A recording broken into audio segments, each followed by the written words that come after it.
আমরা গরিব হতে পারি, তবে আমাদের জীবনে সুখ আছে। সুখ আছে কারণ আমরা সহজ সরল গ্রাম্য কৃষক। আমরা মাটির টান ভুলিনি। আমরা বেশি টাকা লোভে গ্রাম ছেড়ে শহরে চলে যেতে চাইনি। আমাদের পৈতৃক বা যা কর্ম সেই নিয়েই আমরা সুখে থেকেছি, তাই আমরা প্রকৃত সুখী জীবনে। কিছু মানুষ আছে যারা পরিশ্রম না করে জীবনে সফল হতে চায়, তারা কিন্তু আসলে জীবনে অসুখী হয়। দেখো, আমি একটা জিনিস বুঝি যে পরিশ্রম করে যাদের জীবন চালাতে হবে তাদের পরিশ্রম করাটাই উচিত। আমি ছোটবেলা থেকে আমার বাপ দাদাদের দেখে এসেছি, পরিশ্রম করে ঘাম ঝরিয়ে 2 পয়সা রোজগার করত। আমিও সেই পথেই চলেছি, আর আমি কপাল করে তোমার মতো বউ পেয়েছি যে অল্পেতেই সুখী। দেখো, আমি তো তোমার থেকে কোনোদিনই বেশি কিছু চাইনি, তবে যতটা চেয়েছি সেটুকুনি হলো সততা। আর তোমার মতন সৎ মানুষকে পেয়ে সত্যিই আমি ধন্য। আজকালকার দিনে কোনো মানুষ আর মাটির টান ধরে রাখতে চায় না। তুমি যে আমার জন্য এই মাটির প্রতি ভালোবাসাকে সম্মান করো, সেজন্য আমিও ধন্য। গরিব হতে আমার কোনো আপত্তি নেই, তবে অসৎ পথে উপার্জন করার ধন নিয়ে অসুখী হতে আমি কোনোদিনও চাই না। যে টাকা রাতের ঘুম কেড়ে নেয় সেই টাকাকে আমি নিচেও ঘৃণা করি লতা। দেখবে, সোজা সরল পথে চলে একদিন আমাদের জয় হবেই। রতন, তুমি যে এইসব বোগাস কালচার কিভাবে পছন্দ করো আমি জানি না। কি আর করতে পারি বলো? আমার বাবা মা যদি এই হদ্দ গ্রামে আমাকে জন্ম দেয়, আমার নিজেরই কি আর ভালো লাগে? এই মশামাছি আর গোবরের জঙ্গল গ্রামকে ভালো লাগে না। সত্যি বাবা, এখানে বেশি দিন থাকলে তো ম্যালেরিয়া বা ডেঙ্গুতে মারা যেতে হবে। চারিদিকে যা সব পচা খাল। তবে একটা বিষয় মনে রেখো, আমাদের ব্যবসা করবার জন্য এই গ্রামই আদর্শ। কারণ এই গ্রামের মানুষেরা বোকা বানিয়ে লোকেদের মাথায় হাত বুলিয়ে আমি বড় লোক হয়ে যাব। তোমার এই বুদ্ধিটা খুব ভালো। তার কারণ হচ্ছে, কদিন পরে ওরা এমনিতেই সব মরে ভূত হয়ে যাবে। এদের মাথায় হাত বুলিয়ে যদি আমরা 2 পয়সা পিটে নিতে পারি, তাহলে তার থেকে সুখের আর কি হতে পারে? তবে চিন্তা করো না, তোমাকে থাকতে হবে না এখানে, আমিও থাকবো না। আমার একটা চেনা পরিচিত বন্ধু আছে খগেন, তাকে দিয়েই আমি সবটা পরিচালনা করাবো। তার মতো চিটিংবাজ এই দুনিয়াতে দুটো নেই। হ্যাঁ এই লাইনে থাকতে গেলে চিটিংবাজি তো করতেই হবে। হ্যাঁ, তবে চিটিংবাজিটা যদি পকেট ভরানোর জন্য হয় তাহলে চিটিংবাজি করতে আমিও রাজি আছি। এই গ্রামকে একদিন খুব তাড়াতাড়ি আমি শপিং মল বানিয়ে দেবো, একটা বড়। ওহ বাবা, আর যাই হোক, তাতে অন্তত এই প্যাচ পেচে কাদা আর মশা মাছি দূর হবে। আর এই গ্রামের চাষিবাসী লোকেদেরকে কম টাকা মাইনে দিয়ে শপিং মল পরিষ্কার করবার কাজে লাগাবো। হ্যাঁ, আর বাইরে থেকে ম্যানেজার নিয়ে আসবো, এদেরকে দিয়ে বাথরুম পরিষ্কার করাবো। যত সব এদের মতন গন্ডমূর্খ লোকেরা ওই বাথরুম পরিষ্কার ছাড়া আর কি বা করতে পারে বলো তো? তুমি তাড়াতাড়ি তোমার প্ল্যানটাকে কাজ করাও। আরে কাজ করা শুরু করে দিয়েছে, এবার শুধু সময়ের অপেক্ষা। ঠিক আছে খগেন, তোমার সাথে ব্যাপারটা নিয়ে অনেকদিন ধরেই আলোচনা করব ভাবছিলাম, আজকে বলি ফেলি। তোমার যেহেতু গ্রামে থেকেও আমার মতো টাকা কামানোর ইচ্ছে, তাই একমাত্র তুমিই হতে পারো আমার আসল সঙ্গী। ভাই, আমার অনেক বন্ধু থাকলেও একমাত্র তুমি বুঝেছো আমার মনটা। গ্রামে জন্মালে আমার মাথায় অনেক বড় স্বপ্ন, আমাকে অনেক দূর যেতে হবে, তার জন্য দরকার অনেক টাকা। সেই টাকা রোজগার করবার যদি তুমি উপায় আমাকে বলে দিতে পারো, তাহলে আমি যা খুশি তাই করতে পারি, যা খুশি তাই। দেখো, আমার কাছে একটা বুদ্ধি আছে। কি বুদ্ধি শুনি? গ্রামের লোকেরা আসলেই বোকা লোক, ঠিক আছে? তাদের বোকা বানানো খুব একটা মুশকিলের ব্যাপার নয়। তাই আমি চাই আমার যে জমির দালালির ব্যবসাটা শুরু করেছিলাম, সেই ব্যবসায় তুমি অংশীদারিত্ব লাভ করো। আর এই গ্রামের লোকেদের ভুলিয়ে ভালিয়ে টাকা ধার দেওয়ার নাম করে তাদের জমি জায়গা সব লিখিয়ে নাও। একে একে গ্রামের সবার জমি নিয়ে নাও, তারপর আমরা এখানে একটা খুব বড় শপিং মল বানাবো। হ্যাঁ, আরে বোকা গ্রামবাসীগুলোকে দিয়ে সেখানে বাথরুম পরিষ্কার করাবো। হ্যাঁ, তোমার বুদ্ধি শুনে তো আমার রক্ত চনমন করতে শুরু করেছে। তো কবে থেকে শুরু করতে হবে এই কাজ? আমি তো খুব উত্তেজিত হয়ে পড়েছি। আমি তো সব পরিকল্পনা করে বসে রয়েছি। এবারে তুমি একটা বোকা লোক ধরে একবারে বলি দিয়ে দাও, তারপর আমাকে জানিও, কেমন? আমার হাতে একটা আছে, সেটাকে আমি বলি করবার ব্যবস্থা করছি। তাহলে তাড়াতাড়ি সেটাকে জবাই করে আমাকে খবর দাও। তাহলে ধরে নাও আমাদের প্রথম কেস হাজির হয়ে গেছে তোমার সামনে। বেশ ভালো মাল বাগানো যাবে তো? যা বাগানো যাবে তাতে বাড়ি ঘর দৌড় আমাদের একেবারে হয়ে যাবে। ভাই খগেন, আমার বড় দুঃখ গো। আরে, আমরা এক গ্রামের ছেলে, তুমি শুধু দুঃখ দুঃখ করো কেন বলো তো? তোমার দুঃখ আমাকে বলো, আমি তোমার সব দুঃখ দূর করে দেব। বুঝতেই তো পারছো, আজকাল যা মূল্যবৃদ্ধির বাজার, তাতে শুধুমাত্র চাষবাস করে আর দিন চলে না। আমার বউটা ভালো মুখে কিছু বলে না, তবু আমার তো কিছু ইচ্ছে হয় ওর জন্য করার, কিন্তু করতে পারি না। কিছুই হাতে দুটো টাকা নেই বলে। তুমি যদি কিছু টাকার ব্যবস্থা। দেখো, আমার শহরে একজন পরিচিত মানুষ আছে যে খুব কম টাকায় জমি বাড়ি বন্ধক দেয়। তুমি যদি তার কাছে তোমার জমি বাড়ি বন্ধক দাও তাহলে তোমার হাতে কিছু টাকা চলে আসবে, আর সেই টাকা তুমি কয়েকদিনের মধ্যে শোধ করে দিতে পারবে। আর তাছাড়া যেহেতু আমার চেনাশোনা আছে, তাই আমি বললে সে তোমার থেকে টাকাও চাইবে না, তোমার যখন মন চাইবে তখন দেবে। যদি এমন ভালো সুযোগ সুবিধা হয় তাহলে আমি রাজি আছি। আমি টাকা কখন পাবো বলো তো? তুমি আগে এখানটা সই করে দাও, টাকা তুমি পেয়ে যাবে। এই নাও ভাই, তোমাকে বিশ্বাস করে আমি সই করে দিলাম। বিশ্বাস যখন করেছো তখন বিশ্বাসের অমর্যাদা হবে না। তুমি খুশি মনে বাড়ি ফিরে যাও, মনে করো তোমার সমস্ত সমস্যার সমাধান হয়ে গেছে। ঠিক আছে ভাই খগেন, তুমি যখন বলেছো তোমার উপর ভরসা করে আমি বাড়ি যাচ্ছি। আজকে বাড়ি গিয়ে ভালো মন্দ রান্না করে খেও, কারণ সারা জীবন আজকের দিনটার কথা তুমি ভুলতে পারবে না, কথা দিলাম। তোমার মতো উপকারী মানুষের কথা তো আমি কোনোদিন ভুলতে পারবো না গো। এই যে এটাই গোপালের বাড়ি। এই গোপাল বেটা, বাড়ি থেকে বের হয়ে দেখ, পাওনাদার এসেছে তোর কাছ থেকে টাকা চাইতে। এই গোপাল, তোকে আমরা পুলিশে দেবো তো, কারণ তোরা আমার টাকা নিয়ে গায়েব করে দিয়েছিস তো। কিন্তু আমি তো যে টাকা নিয়েছি সে তো খুব কম টাকা, আর সে তো 2 বছর পরে দিয়ে দেওয়ার কথা ছিল।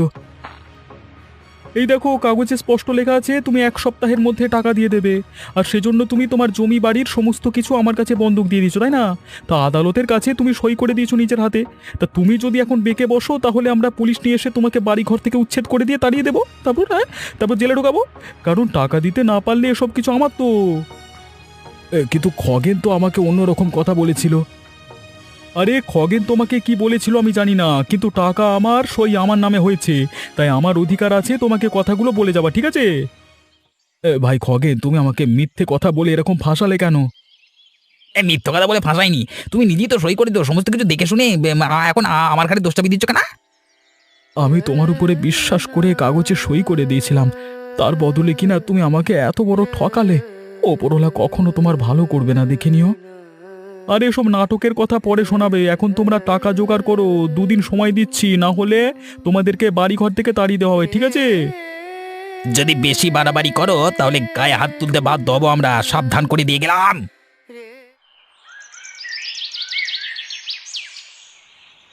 হায় গো লতা, আমাদের বড় সর্বনাশ হয়ে গেছে। তুমি সেদিন ঠিক বলেছিলে, আমরা যদি গরিবের মতো বাঁচতে চাইতাম তাহলে সুখী থাকতাম। আমার মাথায় কেন যে বড়লোক হওয়ার পরিকল্পনা আসলো, আমরা সেসব হারিয়ে ফেলেছি আমার নিজের একটা ছোট্ট ভুলে। কেন, কি হয়েছে? কিছু ভুল করে ফেলেছো তুমি? খগেন সেদিন আমাকে অল্প কিছু টাকা ধার দেওয়ার নাম করে আমার বাড়ি ঘর জমি সব লিখে নিয়ে গেছে, আর রতন নামের লোকটা মানে শহরের মস্তান গোছের, তাকে দিয়ে এসে আমাকে হুমকি দিয়ে গেছে, যদি 2 দিনের মধ্যে এই বাড়ি ঘর জমি খালি না করে দিই তাহলে ওরা আমাদেরকে মেরে এখান থেকে তাড়িয়ে দিয়ে আমাদের সব পৈতৃক সম্পত্তি হাতিয়ে নেবে। এ কি বলছো তুমি? এ তো ভয়ানক ভুল হয়ে গেছে। রতন আর খগেনের চক্রান্তে আমাদের এখন পৈতৃক জমিটাও হাতছাড়া হতে চলেছে। এখন আমরা কোথায় মাথা গুঁজবো বলো তো? তুমি চিন্তা করো না গো, ভুল তো মানুষ মাত্রই হয়, তাই না? তুমি মানুষ, তাই তো ভুল করেছো। দেখবে একদিন সব ঠিক হয়ে যাবে। কিন্তু আমি যে নিজেকে ক্ষমা করতে পারছি না, লোভের বশে এত বড় ভুল করে ফেলবার জন্য। দেখো, ভুল যদি কিছু হয়ে গিয়েই থাকে তাহলে প্রথমে আগে নিজেকে শান্ত করো, কারণ শান্ত যদি না করতে পারো তাহলে কোনো উপায় খুঁজে বার করতে পারবে না। তোমার কি এখনো মনে হয় আমাদের এখনো কিছু উপায় বার করা সম্ভব? অবশ্যই সম্ভব, শুধুমাত্র নিজের ওপরে ভরসা হারালে চলবে না, আর উপরওয়ালার উপরে আস্থা রাখতে হবে। ঠিক আছে, আমি সেটাই চেষ্টা করব। শোনো, ফাঁদে যে মাছ আটকেছে তাকে আর ছাড়লে চলবে না। তুমি ওর জমিটা হাতিয়ে নাও, তারপর দরকার হলে ওকে কিছু পয়সা দিয়ে কম দামে জমিটা কিনে নিয়ে শহরে গিয়ে 4 গুণ দামে বিক্রি করে আমরা সব টাকা ভাগাভাগি করে নেব। ইচ্ছে তো আছে 1 পয়সাও না দেওয়ার, তবু যদি শেষ পর্যন্ত বেঁকে বসে তাহলে অল্প কিছু টাকা হাতে ধরিয়ে দিতে হবে। হ্যাঁ, সেটাই বলছি, যে করেই হোক জমিটা হাতিয়ে নাও আগে। তোমার শহরে লোক জানাশোনা আছে তো যারা এই ধরনের কাজ করবার করে? আর এই কাজ কারবার করতে করতে আমার মাথার চুল পাকিয়ে ফেললাম। আর শহরে চেনা লোক থাকবে না? শহরে এরকম প্রচুর লোক আছে যারা জমি নিয়ে মিথ্যে দালালি করে আজকে কোটি কোটি টাকা কামিয়ে বসে আছে। আমরাও খুব তাড়াতাড়ি তাদের দলে নাম লেখাতে চলেছি। আর সেই আনন্দেই আমার আজকাল রাতে ঘুম আসছে না। পরের ঘাড়ে কাঁঠাল ভেঙে বড় লোক হওয়ার থেকে ভালো উপায় কি আর আছে বলো?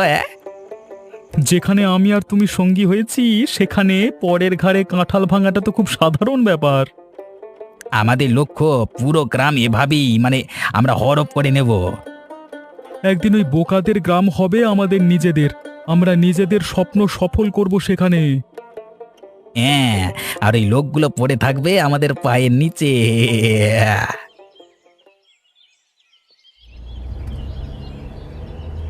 কে তুমি ভাই? কি কাজে এসেছো আমার কাছে? শুনেছি আপনি এই শহরে সব থেকে বড় দালাল, তাই আপনার কাছে এই জমির কাগজটা নিয়ে এসেছি বিক্রি করবার জন্য। দেখে নিতে পারেন, এই আসল কাগজ। কিন্তু এই কাগজ তো আমাকে দেখিয়েছিল রতন নামের এক চেনা পরিচিত লোক। আরে ছাড়ুন তো মশাই, রতন নামের লোকটার কথা ছাড়ুন। রতন এক নম্বরের পাক্কা চিটিংবাজ। ও আপনাকে যে কাগজ দিত সেই কাগজ জালি, আর আমি আপনাকে আসল কাগজ দিয়েছি। এটা নিয়ে আমাকে পয়সা দিন। ঠিক আছে, আসল কাগজ পেলে পয়সা দিতে আমার কোনো অসুবিধে নেই। আর তোমার হাতে যে কাগজ আছে এই কাগজ আমি বুঝে গেছি আসলই, তাই এই নাও পয়সা নিয়ে যাও। এইবারে রতন বেটা আসলে দূর দূর করে ভাগিয়ে দেবে একেবারে কুকুরের মতো। আর জেনে রাখবেন, এই খগেন একমাত্র দিতে পারে আপনাকে আসল কাগজ, আর কেউ না। তবে জানো তো, এই লাইনটা কিন্তু খুব খারাপ লাইন, খুব সাবধানে চলবে কিন্তু। এই লাইনে যেমন দুদিনের লোকের উন্নতি হয়, তেমন দুদিনে লোকের পতনও হয়। রাতারাতি যেমন লোকে বড় লোক হয়, তেমন রাতারাতি সর্বস্ব খুইয়ে গরিব হয়ে যায়। আপনি চিন্তা করবেন না, আমি শুধু বড় লোক হতে এসেছি, গরিব হতে নয়। আমার মতো বুদ্ধিমান লোক আপনি এ তল্লাটে আর পাবেন না, আমাকে ভরসা করতে পারেন। ঠিক আছে, এত বড় কথা যখন বলছো, তোমার উপরে একবার ভরসা করি দেখি। ঠিক আছে, আবার দেখা হবে আপনার সাথে, হ্যাঁ, নতুন কাগজ নিয়ে। তো এই পরের বার দামটা কিন্তু একটু বেশি চাই। এবার একটু তাড়াহুড়োর মধ্যে আছি বলে সস্তায় দিয়ে দিলাম। জানেন তো, এইসব কাজকর্ম করতে গেলে কত রকমের বাড়তি হ্যাপা পোহাতে হয়। আর সে তো ঠিক আছে, তুমি এরপরে কাগজ নিয়ে এসো ভালো করে। তো ভালো কাগজ যদি হয় তাহলে তোমার দাম বাড়িয়ে দেবো, চিন্তা করতে হবে না। ঠিক আছে, আমি এখানে আসি তবে, হ্যাঁ।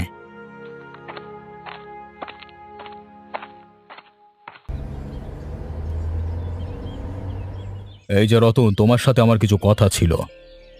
কি কথা দাদা? আমার কাছে একটা লোক এসেছিল খগেন নামের। এতদিন ধরে এই লাইনে আছি তাই বুঝতে পারলাম দেখে যে লোকটা চিটিংবাজ। তোমার নামে খারাপ কথা বলে আমার কাছে এই একটা জমির কাগজ বিক্রি করে গেছে। যদিও কাগজটা আসল, তাই আমি ওকে টাকা দিয়েছি।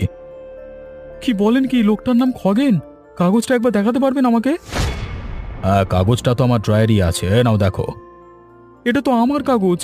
আমার সাথে ব্যবসা করতে এসে কিনা লোকটা আমাকে এইভাবে ঝোলালো। আমার থেকে লাইন বুঝে নিয়ে কিনা আমার পেছনে লাথি মেরে নিজের কাজ গুছিয়ে বেরিয়ে গেল। কেন, জমিটা কি তোমার নামে ছিল নাকি? হ্যাঁ, আমরা দুজনে মিলে জমিটাকে কবজা করেছিলাম, আর আমি ওকে এই ব্যবসার আটঘাট বুঝিয়েছি। বুঝলে তো, এই ব্যবসাতে কাউকে ভরসা করতে নেই। তুমি একটাই ভুল করেছো জীবনে, যে তুমি ওই শয়তান লোকটাকে ভরসা করেছো। আমি কিন্তু লোকটাকে দেখি বুঝেছিলাম শয়তান, তাই আজকে তোমাকে রাস্তা দিয়ে যেতে দেখে নিজে ডেকে সবকিছু বললাম। যাই হোক, এবার ভুল হয়ে গেছে, এরপর থেকে আর কখনো বিশ্বাস করব না ওকে। আজ তো বুঝতে পারছি আমি প্রতারিত, তবে এই প্রতারণার শোধ আমি নেবই। তবেই আমার নাম রতন। একটা দুদিনের গ্রামের লোক এসে আমাকে ঠকিয়ে চলে যাবে, সেটা আমি কখনোই মেনে নিতে পারবো না। কথাটা আমি আপনার সামনে বলে গেলাম।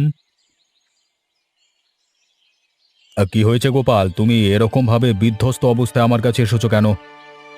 বাবু, আপনি তো একসময় জমির অফিসে চাকরি করতেন। আমাকে বাঁচান বাবু, আমার বড় সর্বনাশ হয়ে গেছে। জমির বিষয়ে কোনো সমস্যা হলো নাকি তোমার আবার? গ্রামের খগেনকে বিশ্বাস করে আমি বড় ভুল করে ফেলেছি। ও আমাকে কিছু টাকার বিনিময়ে আমার জমির সব কাগজ নিয়ে শহরে একটা লোকের কাছে বেচে দিয়ে, মানে আমি আজকে জানতে পেরেছি আমার ঘর বাড়ি দূর সব মানে মানে ওরা অধিকার করে নিয়েছে। ওই খগের লোকটা এরকম খারাপ? হ্যাঁ, দাঁড়াও তো, আমি সব কিছু ঘেটে দেখছি কোথাও কিছু গন্ডগোল আছে কিনা। দয়া করে আমাকে বাঁচান বাবু। আরে এই তো পেয়েছি। এই জমি তো কাউকে বেচা সম্ভব নয়, তুমি বেঁচে যাবে গোপাল। আমি তোমাকে বাঁচিয়ে নেব। গ্রামের মধ্যে সবাইকে ডেকে বিচারের আসন বসিয়ে ওই খগেন আর রতনের পর্দা ফাঁস করব। ওদের জোচ্চুরির কারবার আমি তুলে দেব। তোমার এত বড় যারা সর্বনাশ করবার চেষ্টা করছে, দরকার হলে তাদেরকে আমি পুলিশে দেব, জেলের ভাত খাওয়াবো। যে করি হোক আমাকে ন্যায় বিচার দিন, না হলে যে আমার শেষ সম্বল পৈতৃক ভিটেটা পর্যন্ত চলে গিয়ে আমার বউকে নিয়ে পথের ভিখিরি হতে হবে। আর চিন্তা করো না গোপাল, বললাম না সবকিছু ঠিক করে দেব আমি। আপনার পায়ে পড়ি বাবু, আপনি যদি এমন করতে পারেন তাহলে আপনার কেনা গোলাম হয়ে থাকবো সারা জীবন। আপনার ঋণ আমি কোনোদিন ভুলতে পারবো না। আরে সব ঠিক হয়ে যাবে, তুমি এখন শান্ত হয়ে বাড়ি যাও। ঠিক আছে, আপনি যখন ভরসা দিয়েছেন তখন আমি শান্ত হয়ে বাড়ি যাচ্ছি, আপনার উপর শেষ ভরসা রেখে।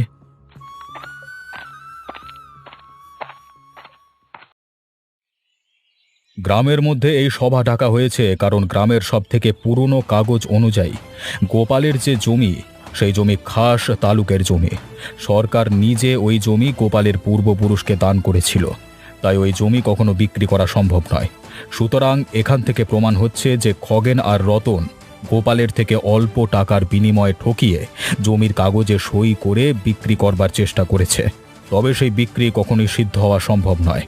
তাই খগেন আর রতনকে আমি পুলিশে দিচ্ছি, যাতে ওরা নিজেদের ভুল স্বীকার করে জেল খাটে। বাবু দোহাই আপনার, আমার কোনো ক্ষতি করবেন না। আমি শুধুমাত্র জমির ব্যবসা করতে চেয়েছি, কিন্তু ওই খগের লোকটা গোপালকে ঠকানোর পরিকল্পনা করেছে। আর তাছাড়া জমি আমাকেও দেয়নি, আমাকে ঠকিয়ে এসে শহরে একটা বদমাইশ লোকের কাছে সবকিছু বিক্রি করে দিয়েছে। তোমার মুখে এত বড় বড় কথা মানায় না রতন। তুমি এই গ্রামে জন্মেও গ্রামের মানুষের সাথে এত বড় খারাপ কাজটা করতে পারলে। তুমি শিক্ষিত হয়ে এসেছিলে শহর থেকে, তাই তোমাকে নিয়ে আমি গর্ববোধ করতাম। কিন্তু এত বড় খারাপ কাজটা তুমি যখন করিয়ে ফেলেছ, তখন তোমাকে নিয়ে আমার আর কোনো গর্ব নেই। তুমি চুপ করে দাঁড়িয়ে থাকো। বাবু, আমার কাছে যা টাকা পয়সা আছে না, সব সব ফেরত দিয়ে দেবো। হ্যাঁ, মানে এই গোপালের পরিবারের মুখের দিকে তাকিয়ে আমি ফেরত দিয়ে দেবো। মানে আমার ভুল হয়ে গেছে, মানে শেষবারের মতো তোমাকে আমি ক্ষমা করে দিলাম। তোমার মুখের দিকে চেয়ে এবং বেশি করে তোমাদের পরিবারের মুখের দিকে চেয়ে। পরের বার হলে কিন্তু ক্ষমার কোনো আশা রাখবে না। ধন্যবাদ বাবু, আর কখনো এরকম খারাপ কাজ হবে না। আমি কোনোদিন জড়াবো না। আমিও নিজের ভুল বুঝতে পেরেছি বাবু, আমি আর কখনো এরকম খারাপ কাজ করবো না। তবে খগেন, তুমি তোমার সবকিছু নিয়ে এই গ্রাম থেকে চলে যাও। তোমার এই গ্রামে থাকবার আর জায়গা হবে না। আরে রতন যে, কেমন আছো তুমি? তোমার চেহারা এত খারাপ হয়ে গেল কি করে? তুমি শুধু আমাকেই দেখছো, নিজের অবস্থাটা দেখেছো একবার? দেখো তো, মনে হচ্ছে খেতে পাও না ভালো করে। জীবনে যা পাপ করেছি তার জন্য এরকম পথের ভিখিরি হয়ে ঘুরছি। গোপালের জমি হরপ করবার পাপে সেই যে গ্রাম ছাড়া হলাম, তারপরে শহরে এসে দেউলিয়া হয়ে পথে পথে ঘুরে বেড়াচ্ছি। আসলে এই জীবনে বুঝে গেছি বিশ্বাসঘাতকতার সাজা সব থেকে ভয়ানক, আর সেই ভয়ানক সাজাই আমি পাচ্ছি। আমিও তো সাজা কম পাচ্ছি না। আমার বউ আমাকে ছেড়ে চলে গেছে, যার জন্য এত কিছু করতে চাইলাম সে আমাকে ছেড়ে চলে গেল দিনের শেষে। আসলে আত্মনৈতিকতা শূন্য হলে এমনটাই হয় মানুষের। নীতি আদর্শ নিয়ে যারা বাঁচে তারাই আসল জীবন বাঁচে। এই জীবনটা এভাবেই পাপের বোঝা বয়ে কাটাতে হবে আমাদের। কতদিন যে ভালো করে খেতে পারিনি জানি না। দেখো, তুমি গ্রাম ছেড়ে বেশি টাকা রোজগারের লোভে শহরে এসে ভিখিরি। হ্যাঁ, আর তুমি শহরে জন্মে নীতি আদর্শ বিসর্জন দিয়ে পথের ভিখিরি। আসলে আমাদের দুজনের অবস্থা একই মুদ্রার এপিঠ ওপিঠ। দুজনে আমরা কেউ ভালো নেই। ভালো আছে হয়তো এই গোপাল আর অবিনাশ বাবুরা। ওরা ভালো থাকতে বাধ্য, কারণ ওরা নীতি আদর্শের পথে চলেছে আর আমরা চলেছি মিথ্যের পথে। আমাদের জীবনে আর কোনো গতি নেই গো বন্ধু, এভাবেই চলবে আমাদের জীবন, পথে পথে ভিখিরির মতো।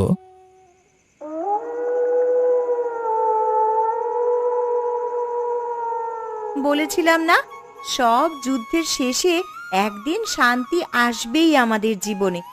দেখো, আজ আমরা জিতে গেছি, আর রতন আর খগেনের মতন লোকেরা পথের ভিখারি হয়ে রাস্তায় রাস্তায় ঘুরছে। এই গ্রামে জন্মেও যাকে এই গ্রাম থেকে চলে যেতে হলো শাস্তি পেয়ে, এর থেকে খারাপ আর কি হতে পারে? আমিও তো লোভ করেছিলাম বলেই শাস্তি পেতে হলো। একটা কথা মনে রাখতে হবে জীবনে, যে লোভে পাপ আর পাপে মৃত্যু। আমরা ভবিষ্যতে আর কখনো লোভ করব না গো। আমাদের জীবন যেভাবে চলছে সেভাবেই আমরা সহজ সরল আর সৎ পথে জীবন কাটাবো। সেভাবে জীবন কাটানোর জন্য তোমার মতো একটা জীবন সঙ্গিনীকে আজীবন আমার পাশে চাই। এমন ভাবে বলছো যেন আমি তোমাকে ছেড়ে চলে যাব। কোনোদিনও কল্পনাও করবে না যে আমি তোমাকে ছেড়ে চলে যেতে পারি। আমি তোমাকে ভালোবাসি লতা। আমিও তোমাকে খুব ভালোবাসি। আমাদের যে মাঠে ঘাটে চাষির জীবন, সেই জীবন নিয়ে আমাদের সুখের জীবন। তুমি যদি এতে সুখী হও, তাহলে এর থেকে বড় সুখ আমার জীবনে আর কিছু নেই। ঠিক আছে, এখন ঘুমিয়ে পড়ো। কাল সকালে আবার উঠতে হবে তো, সকাল সকাল মাঠে যেতে হবে। হ্যাঁ চলো, দিনের শেষে শান্তিতে ঘুমোতে তো বাড়ির থেকে বড় আর কি হতে পারে বলো।